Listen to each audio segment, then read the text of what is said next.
Chapter 12. Subject, Shiphead Eulina. Species, Uricari. Description, reptilian humanoid, no tail. 5, 3 inches, 1.6 m AVG height, 135 pounds, 61 kilograms AVG weight, 105-year life expectancy. Ship, RSV Loalana, fights with honor. Location, Sol. How is the USSS Thanatos a diplomatic vessel? I asked incredulously. How is it not? Captain Wong countered. This is the single most heavily armed ship that I've ever seen. I spread my hands in disbelief. And it contains several other heavily armed ships on top of that. Captain Reynolds held up his hands, suppressing a smile. Yes, but it is less heavily armed than most carriers. Wait, he paused. Does the Republic use unarmed diplomatic vessels? Shuttles? Yes, how can you expect diplomacy when everyone is armed? The room fell silent. I looked around and saw that the humans looked confused at what I had just said. Surely not. I turned to Face Director 3. How is it possible that you've created a galactic government without unarmed diplomacy? I asked. When we first stepped into the stars, we greeted our neighbors with open arms and without weapons. We were emboldened by this decision by the Nuknus, who have always been very peaceful people. However, the Alumari saw our lack of weapons as a weakness and attempted to take advantage. We managed to outpace them technologically, which avoided a war of extinction. After seeing our strength firsthand, they decided to join with us, and the United Systems was born, Director 3 answered. He looked very uncomfortable in his armored suit. He shuffled and continued. Then we encountered the Deluran. We sent an unarmed diplomatic envoy to meet with their government and invite them to join us. They sent our diplomats' kidneys back to us, a common insult amongst their kind, and followed it with 3 fleets. The director stood with his hands behind his back. They took our unarmed diplomacy as an invitation to conquer us. The war was bloody, and we decided it wouldn't happen again. Since then, we've made contact with 2 species using our current diplomatic ships. The Uluna, which have agreed to be uplifted over the next few generations and join us when they're finally spacefaring. And the Gaunt, who joined us without a fight. Well, most of them. I understand. Did the Deluran eventually join you too? I asked. No.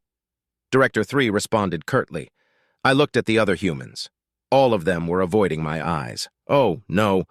The Deluran are no longer a spacefaring species, Captain Reynolds said without any of his usual cheer. Wait, does that mean you didn't wipe them out? I asked hopefully. The eyes still avoided my own.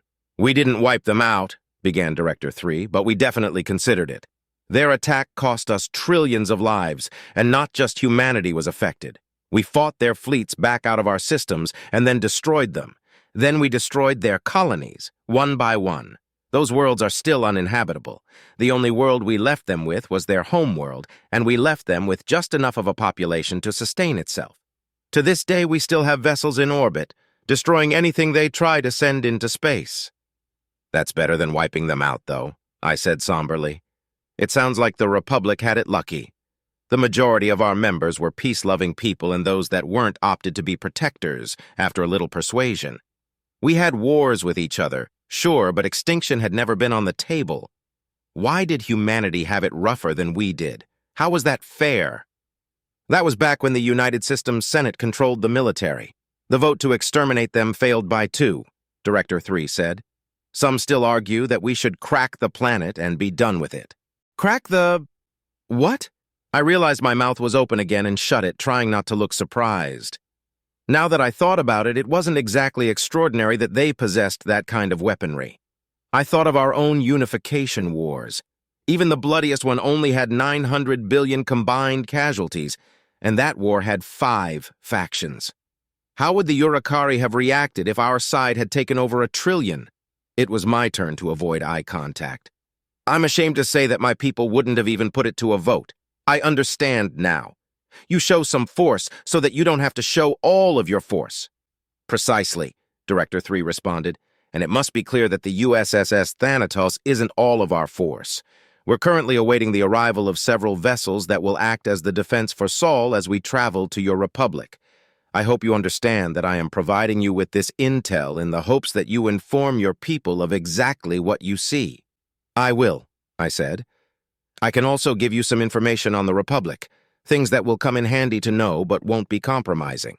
Kryn added, I had nearly forgotten she was with me. She had been unusually silent the last few minutes. She probably realized the answers to the questions I was asking before I asked them, or she already knew somehow. "That would be great," Captain Reynolds said, smiling for the first time in several minutes. Director 3 asked, "What can you give us?" "The Republic is comprised of 8 species. I can give you a dossier on them," Kryn said. Omega appeared in his holographic form and asked, "I would very much appreciate that, Intel Officer Kryn. Do you need to prepare the dossier, or is it on your ship's mainframe? For some reason, it made me jump." I guess I was just a bundle of nerves. I'd heard about so much death in the last few days that I was afraid that it was lurking around every corner. It probably was. "I will need time to prepare it. It's not something that we just keep on a flash drive," Kryn said with a smile. Omega nodded and disappeared. "Well, have a seat." Director 3 pointed towards a table with a holographic display in the center. "They've just exited warp and will be taking up positions soon." We watched as the ships entered visual range. 2 of them looked almost exactly like the USS Thanatos, until I realized that they actually had 8 Macs. Considering the relative size of the Macs to the Thanatos, they had to be much, much larger. There were 4 other ships that were also very large, but not quite as big as the others. Also, they were shaped like a stick instead of a piece of driftwood. No, not a stick, like a squared metal rod with a bunch of little rods and bumps stuck to it. I assumed that they were weapons platforms which would make these battleships. Director 3 gestured and the display zoomed in on one of the larger ships. It was rendered in 3D and began to rotate. This is the USS Leviathan. It is a carrier. For clarification, the Thanatos is also technically a carrier, but its primary duty is diplomacy. The Leviathan's primary duty is war. The Thanatos carries 10 frigates and 100 fighters. The Leviathan carries 30 destroyers and 500 fighters. It has point defense systems and, as you can see, 8 magnetically accelerated cannons. For close anti-fighter defense, it has 90 chain guns, 45 on each side. Director 3 gestured again, and the Thanatos appeared next to the projection. This is the size comparison of the 2 ships. I was right about it being much larger. It absolutely dwarfed the Thanatos. Director 3 gestured again, and the Leviathan was replaced by one of the battleships. This is the USS Tripoli. It is a battleship. It has PDLs, chain guns, and 250 anti-ship armaments of various type. We don't use cruisers anymore because our ability to pinpoint FTL gives these ships an extreme maneuverability advantage. The battleship was twice as long as the Thanatos and half as thick. I couldn't shake the image of a training stick for hand-to-hand combat. 250 cannons would be extremely punishing for anyone stupid enough to attack one.